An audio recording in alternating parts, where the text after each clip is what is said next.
право е желано образование от гледна точка на резултатите от кандидат-студентските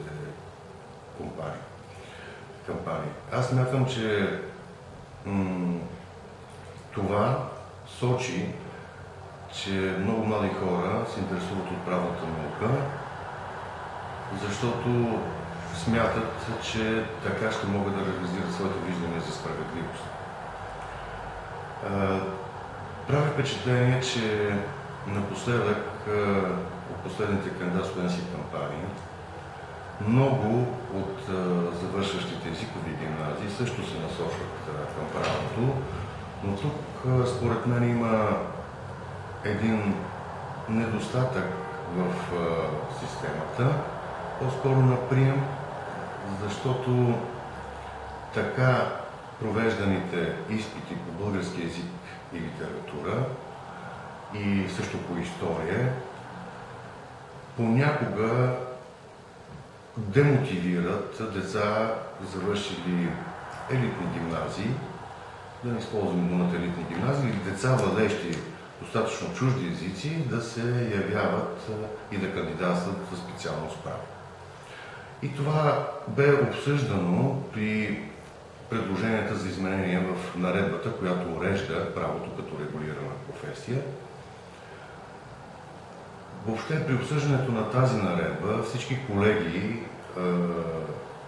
включително от другите юридически факултети, стигнахме до така общи принципи, които биха могли да се приемат с цел подобряване на качеството на образованието по право. Едното е да се мисли така, че да се даде шанс на повече деца да кандидатстват и да бъдат приети, и след това обаче да се мисли за въвеждането на единен държавен изпит, където завършилите различни юридически факултети да бъдат поставени в конкурентна среда и да могат убедително да доказват своите знания, за да бъдат много полезни на практика.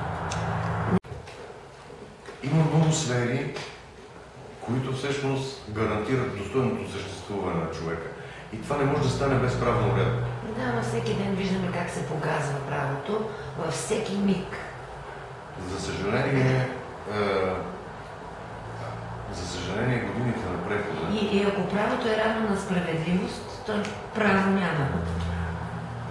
Усещането за справедливост е индивидуално.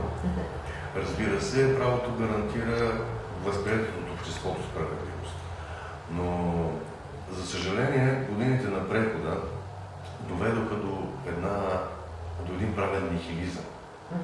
Такъв правен нихилизъм имало и през 50-те години по времето на друг строй, когато се е смятало, че правото ще отмре. Но ние виждаме, че демократичното устройство, либералното стопанство не може без правно регулиране. Не случайно правното регулиране е толкова силно в самия Европейски съюз, а и в Съединените американски щати. Но ми се струва, че все още имаме да изживяваме нашето възраждане. Не само правно, във връзка с правото, а и въобще за социалните ценности. Защото историците казват, че едно поколение е около 25 години. Вече близо толкова години минаха от преход. Едва ли това поколение, първото, успя да реализира възраждането, не бих казал. Надявам се това следващото поколение, именно когато получи своята подготовка, своята образованост и своята осигуреност, бих казал, да развие и да утвърди не само ценностите на правото, всички нормални хуманни ценности, за които сме възпитавани.